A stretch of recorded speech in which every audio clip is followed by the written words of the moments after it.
ಇಂದು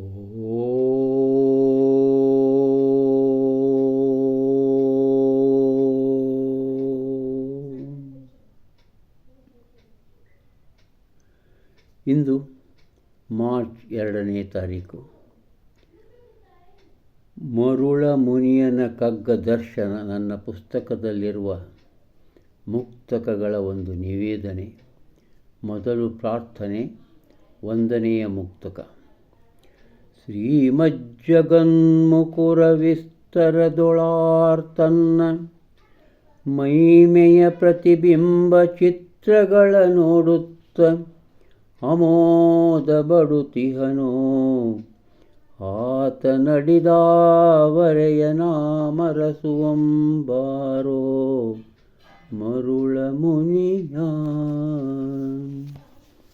ಇಂದಿನ ಮುಕ್ತಕಗಳು. 1ನೇದ್ದು 263.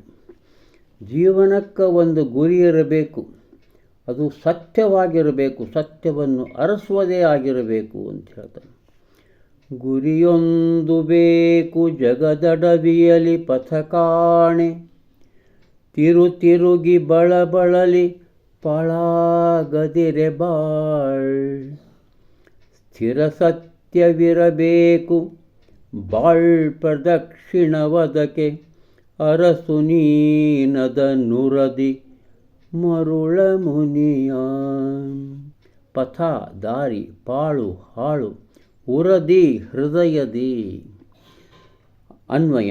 ಗುರಿಯು ಒಂದು ಬೇಕು ಜಗದ ಅಡವಿಯಲಿ ಪಥ ಕಾಣೆ, ತಿರುಗಿ ಬಳಲಿ ಪಾಳ್ ಆಗದಿರೆ ಬಾಳ್. ಸ್ಥಿರ ಸತ್ಯವು ಇರಬೇಕು ಬಾಳ್ ಪ್ರದಕ್ಷಿಣವು ಅದಕ್ಕೆ, ಅರಸು ನೀನು ಅದನು ಉದರದಿ ಮರುಳ ಮುನಿಯ. ಈ ಜಗತ್ತಿನ ಕಗ್ಗಾಡಿನಲ್ಲಿ ನಡೆಯುವಾಗ ದಾರಿ ತಪ್ಪದಂತೆ ನಮಗೆ ಸ್ಪಷ್ಟವೂ ನಿಶ್ಚಿತವೂ ಆಗಿರುವ ಲಕ್ಷ್ಯ ಇರಬೇಕು. ಅಂತಹ ಗುರಿಯೊಂದು ಇಲ್ಲವಾದರೆ ಈ ಲೋಕಾರಣ್ಯದಲ್ಲಿ ಅಂಡೆಲೆದು ದಣಿದು ನಮ್ಮ ಬದುಕು ವ್ಯರ್ಥವಾದೀತು. ಪರಮಾತ್ಮನೆಂಬ ಸ್ಥಿರ ಸತ್ಯವು ನಮ್ಮ ಲಕ್ಷ್ಯವಾದಾಗ ನಮ್ಮ ಜೀವನವೇ ಆ ಸತ್ಯಕ್ಕೆ ನಾವು ಮಾಡುವ ಪ್ರದಕ್ಷಿಣೆಯಾಗುತ್ತದೆ. ಈ ಸತ್ಯವನ್ನು ಮನುಷ್ಯನು ತನ್ನ ಹೃದಯದಲ್ಲಿ ಹುಡುಕಬೇಕು. ಇಂಗ್ಲೀಷ್ ಅನುವಾದ ನಮ್ಮ ಪೂಜ್ಯ ನರಸಿಂಹ ಭಟ್ಟರದು. You must have a goal lest you should lose track in the world forest, and lest your life should become a waste wandering and getting exhausted. Your life is circumambulation around the constant truth. Search and find it out in your own heart. ಮರುಳ ಮುನಿಯ. ಇಂದಿನ 2ನೆಯ ಮುಕ್ತಕ 287. ಅದು ಜೀವನವನ್ನು ಕುರಿತದ್ದೇ. ಬಿಡಿಸು ಜೀವವನೆಲ್ಲ ಜಗದ ತೊಡಕುಗಳಿಂದ, ಬಿಡು ಮಮತೆಯನು ಮೆಲ್ಲ ಪುಣ್ಯದಾಶಯನು. ದುಡಿದು ಲೋಕಕ್ಕದರ ಕಡಿತಕ್ಕೆ ಜಡನಾಗಿ, ಕಡಿಯಲ್ಲ ಪಾಶಗಳ ಮರುಳ ಮುನಿಯ. ಮಮತೆ, ಪ್ರೀತಿ, ಮೋಹ ಕಡಿತಕ್ಕೆ, ದುಃಖಕ್ಕೆ. ಬಿಡಿಸು ಜೀವವನ್ ಎಲ್ಲ ಜಗದ ತೊಡರುಗಳಿಂದ, ಬಿಡು ಮಮತೆಯನು ಎಲ್ಲ ಪುಣ್ಯದಾಶಯನು. ದುಡಿದು ಲೋಕಕ್ಕೆ ಅದರ ಕಡಿತಕ್ಕೆ ಜಡನಾಗಿ, ಕಡಿಯಲ್ಲ ಪಾಶಗಳ ಮರುಳ ಮುನಿಯ. ಜಗತ್ತಿನ ಅಡ್ಡಿ ಆತಂಕಗಳಿಂದ ಜೀವಾತ್ಮನನ್ನು ಬಿಡಿಸು. ನಾನು, ನನ್ನದು, ನನಗೆ ಎನ್ನುವ ಮಮತಾಭಾವವನ್ನು ತ್ಯಜಿಸು. ಪುಣ್ಯಪ್ರಾಪ್ತಿಯಾಗಬೇಕೆಂಬ ಬಯಕೆಯನ್ನೂ ಬಿಟ್ಟು ಬಿಡು. ಲೋಕಹಿತಕ್ಕಾಗಿ ಶ್ರಮಿಸು.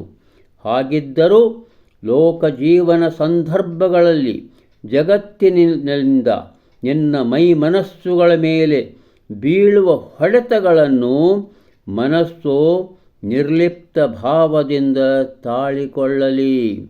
ಎಲ್ಲ ರೀತಿಯ ಬಂಧನಗಳಿಂದಲೂ ಕತ್ತರಿಸಿ ಮುಕ್ತನಾಗು. Free your soul from all the tangles of the world.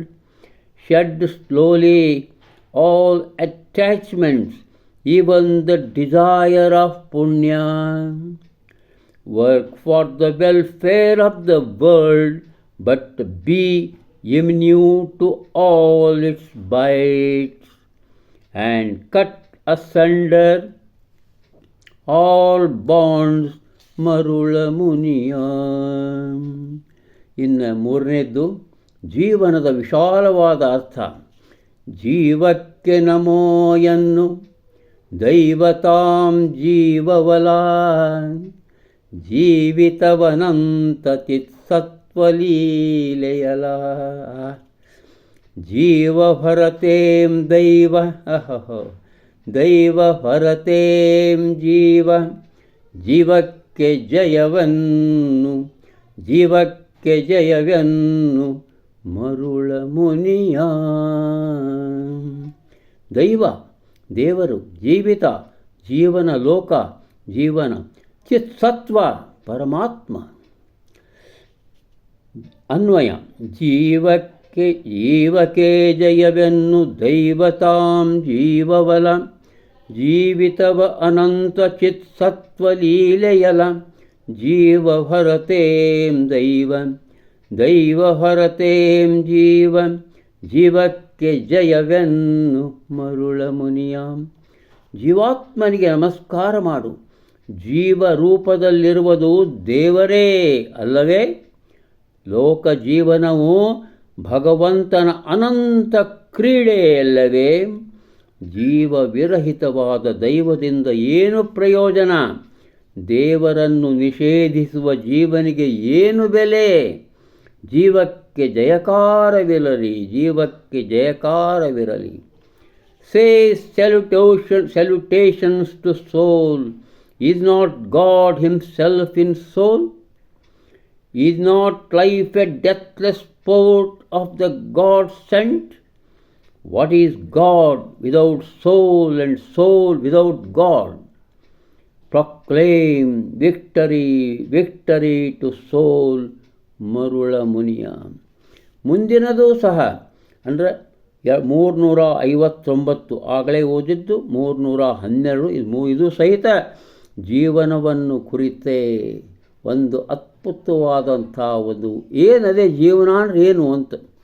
ಜೀವಿತವೇ ನಾಟಕವೋ, ಜೀವವೇ ಸೂತ್ರಧರ, ನಾವು ನೀವವರೆಲ್ಲ ಪಾತ್ರಗಳು ವಿವಿಧ. ಭೂವಿಲಾಸವೇ ರಂಗ, ಮನುಜ ಕಥೆಯೇ ದೃಶ್ಯ, ದೇವನಾಲೀಲೆಯಿದು ಮರುಳ ಮುನಿಯ. ಸೂತ್ರಧಾರ ಗೊಂಬೆಗಳನ್ನು ಕುಣಿಸುವ ಹೆಂಗಿರ್ತಾನಲ್ಲ ಅಂಥವ. ಭೂವಿಲಾಸ, ಈ ಜಗತ್ತು ಭಗವಂತನ ವಿಲಾಸ ಭೂಮಿ ಅಂತಾರೆ. ಜೀವಿತವೇ ನಾಟಕವು. ಅನ್ವಯ ಜೀವವೇ ಸೂತ್ರಧರ, ನಾವು ನೀವು ಅವರು ಎಲ್ಲರೂ ಪಾತ್ರಗಳು. ವಿವಿಧ ಭೂವಿಲಾಸವೇ ರಂಗ, ಮನುಜ ಕಥೆಯೇ ದೃಶ್ಯ, ದೇವನಾಲೀಲೆಯಿದು ಮರುಳ ಮುನಿಯ. ಜಗತ್ತಿನಲ್ಲಿ ಜೀವದ ಜೀವನವೇ ನಾಟಕ. ಜೀವವೇ ಈ ನಾಟಕದ ನಿರ್ದೇಶಕ. ನಾವು ನೀವು ಅವರು ಎಂದು ಗುರುತಿಸಲ್ಪಡುವ ಎಲ್ಲ ಮನುಷ್ಯರು ಈ ನಾಟಕದ ವೇಷಧಾರಿಗಳು. ಈ ವಿಶಾಲ ವಿಶ್ವವೇ ರಂಗಭೂಮಿ. ಮನುಷ್ಯರ ನಾನಾ ವಿಧದ ಕಥೆಗಳೇ ನಾಟಕದ ವಿವಿಧ ದೃಶ್ಯಗಳು, ಅಂಶಗಳು. ಇವೆಲ್ಲವೋ ಭಗವಂತನ ಆಟ. This life is a dream and the soul is the director. You, we and they are all the various characters. This universe's play is the stage and the story of man is the scene. This is all the play of God, ಮರುಳ ಮುನಿಯ. ಅದ್ಭುತವಾದ ಜೀವನದ ಒಂದು ಈ 4 ಮುಕ್ತಕಗಳಲ್ಲಿ ಜೀವನದ ಒಂದು ವಿಶಿಷ್ಟವಾದ ದೃಷ್ಟಿಕೋನವನ್ನು ಪೂಜ್ಯರಾದ D V ಜಿಯವರು ಬಿಡಿಸಿಟ್ಟಿದ್ದಾರೆ. ನಮಸ್ಕಾರ.